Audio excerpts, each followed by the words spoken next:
Hello everyone, I am Krooked, and this is Unscripted, the series where I take a completely unscripted look at games and give them 1 through 10 rating. We are continuing Star Wars month with Star Wars Shadows of the Empire for the Nintendo 64. This is one of my all-time favorite games. I love this game. It is a childhood memory that I just played this game. I would buy like magazines to tell me what cheats were so I could play as different characters and different things, and I thought Dash Rendar, the main character of this game, was just the coolest person ever. So it's gonna be interesting playing it now because I haven't played it in a long time, which sometimes when that happens, you go back and you go, man, this game is just what I remember it being, and it's amazing, and I love it. Other times you go, wow, this is terrible. Why did I like this game? And you can change the camera angles and everything. And I'm hoping, really hoping, that this isn't one of those, because I love this game so much. So, right from the get-go, it starts you off, and you're on the Battle of Hoth. You know, this is right in the middle of Empire. You're like, whoa, what's going on? Because, like older Star Wars games, it doesn't give you too much of what's going on, because it lets the game tell the story, which is honestly how it kind of should be with a Star Wars game. And, taking down, ATSTs. This game starts off right away, and it's just like, hey, you like Star Wars? Let's give you some Star Wars. Woo! Double break. Take him down. So let's start off with controls.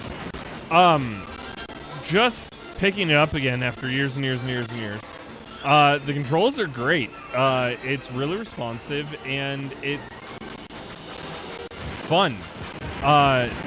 You're flying around, and you're like, okay, cool. Is this all the game has to offer? No, it doesn't. And the cool thing is, unlike the Super Star Wars games that we took a look at earlier, I can actually beat a lot of things in this relatively easily. My capture seems to be having a few issues, so I apologize for kind of the sound quality going on there. Oh no! I didn't like the ATSTs. It may have some issues with the AT-ATs as well, but we'll see.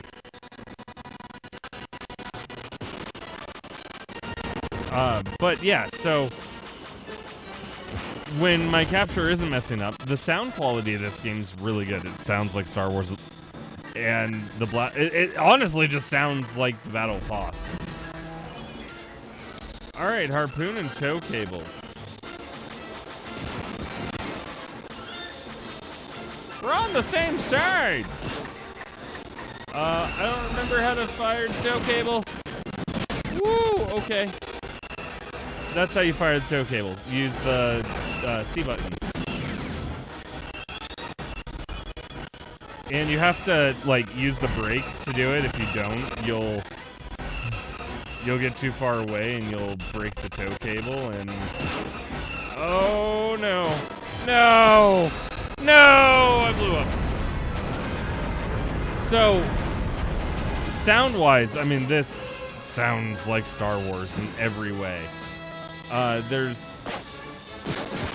There's an actually amazing amount of Star Wars sounds in this, because it's just like, wow, this came from an era when, games were still learning what to do in a 3D space, and they didn't really know how important things like sound and stuff would be. And this just looks great. Wow. I am getting absolutely demolished. And I blew up again. I'm aware it flashes red when enemies are firing at me. Okay, so I'm gonna go ahead and jet out of here. So graphics, this game looks like Star Wars. Even today, playing it, it looks so good compared to what we've seen on a lot of other things. I'd say this arguably looks more like Star Wars than a lot of the games that we've played, but they all kind of nail the look.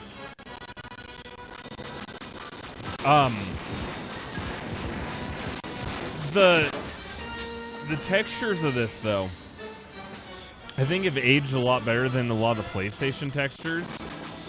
Because it's very, very clear everything that's going on. And you can tell it from a distance, too. It's not like in the PlayStation where if you're just a little bit out, it looks like a blobby, garbled mess. The sound from my capture sounds like a blobby, garbled mess, but that's okay. It doesn't actually sound that bad when you're playing it. It sounds way better. Woo. I didn't mean to do that. But, you know, I have one more life, so that's okay. I think this is the last enemy, is this probe droid. Or this probe droid. And if I remember right, this isn't the only time that you get to fly. It's the only time you get to use the, like, tow cables and stuff, but... Oh, no. Maybe this is a little bit of, Super Star Wars difficult, because, man, I don't remember having to go through all these enemies.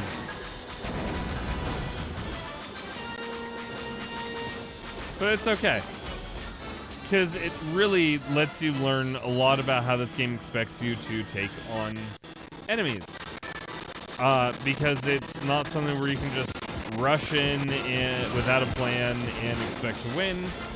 If you do it, you'll do something like I did that one time and ran right into the ATST. Once you get past this, though, I do have to say it turns into more of a first-person shooter in a lot of ways.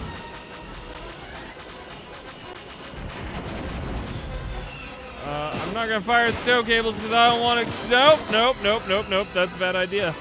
Bad idea. Don't do that. Want to take out all these ATSCs first.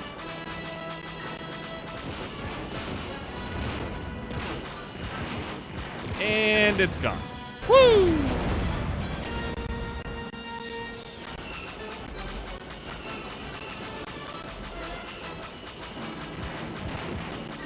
Yeah, long distance. Oh, there's two of them.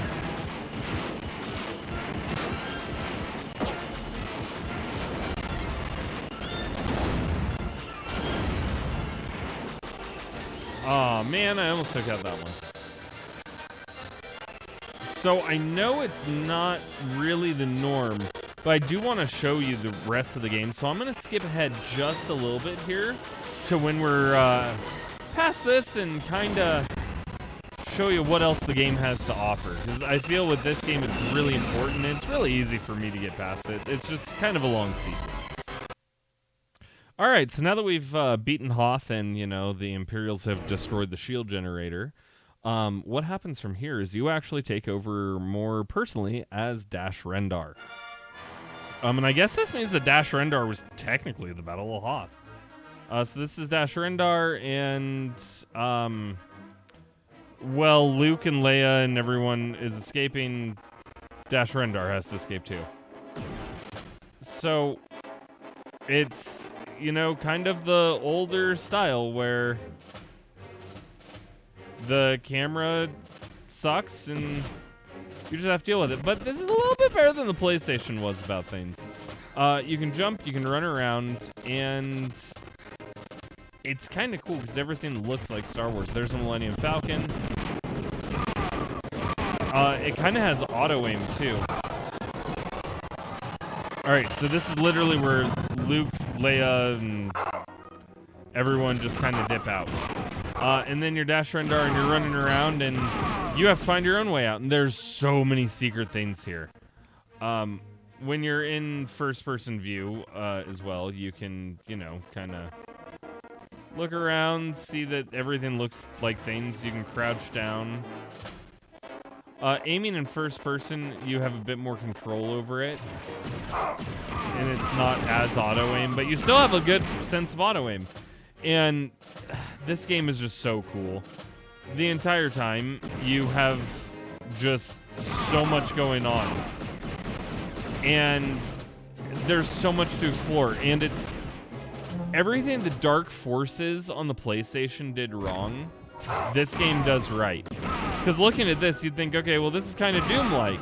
Except the difference with this one is it's not overly difficult, and it's kind of a clear indication of where to go all the time, because there's either dead enemies or there's not dead enemies. Very much like Doom, and kind of like Dark Forces. But with the auto-aim, I'd say this is actually fun. Whereas Dark Forces isn't really fun. I'm probably going to die here because I just let out 3 Wampas, and that's a really bad idea. Don't let out 3 Wampas. But there's so much Star Wars lore here. Like, this is seriously a Wampa chasing. There's another Wampa there. I have fought these Wampas many times in my life. And you do get other weapons and stuff later, but a majority of the game is wandering through his Dash Rendar, and it's basically a side story to everything that's happening during Star Wars. It takes place over the course of Empire and parts of Return, and storytelling-wise, it's just awesome. I really wish the sound wasn't being destroyed by my capture because it's so good. And the gameplay is just really good. You have a lot of lives, a lot of opportunities to start off where you were. It auto-saves a lot. It has really good auto-aim, so I mean, I don't really have to worry about fighting this Wampa head-on. I don't have to manually change my pitch like I do in Dark Forces. I get to just basically go around and play. The other advantage of this game is it exists on Steam. I think it's on Nintendo Switch Online. There's so many different ways to play Shadows of the Empire, and there's so many ways to play it where you're going to have a fantastic experience that may even be better than playing on the original hardware, that I would honestly recommend that most people play this game on principle of it's a really good Star Wars game. For a score, this to me is kind of as good as a mix between Empire and Return of the Jedi on the Super Nintendo. For its time, this was my favorite Star Wars game. I'm sure it's many people's still. And with all the secrets you can do, like you can play as Imperial Guards. I'm pretty sure you can play as Boba Fett. Like there's so much you can do in this game. I honestly have to give Shadows of the Empire a 9 out of 10. It's just a good game. There's so much to do here, and if it's going to be called a Doom clone, it's the best of the Doom clones, and it's a love letter to Star Wars fans, and the biggest downside it has now is it's not canon. But other than that, you should play this game, because it's awesome. If you liked what you saw, go ahead and leave a like button, or a like on that like button down below. Don't forget to hit that subscribe button so that way you never miss out on Unscripted. And if you really want to support the show even more and get early access to episodes as well as have your name in the credits and some other stuff, go ahead and check out my Patreon. There's a link in the description down below. Other than that, I will see you next time on Unscripted. Bye!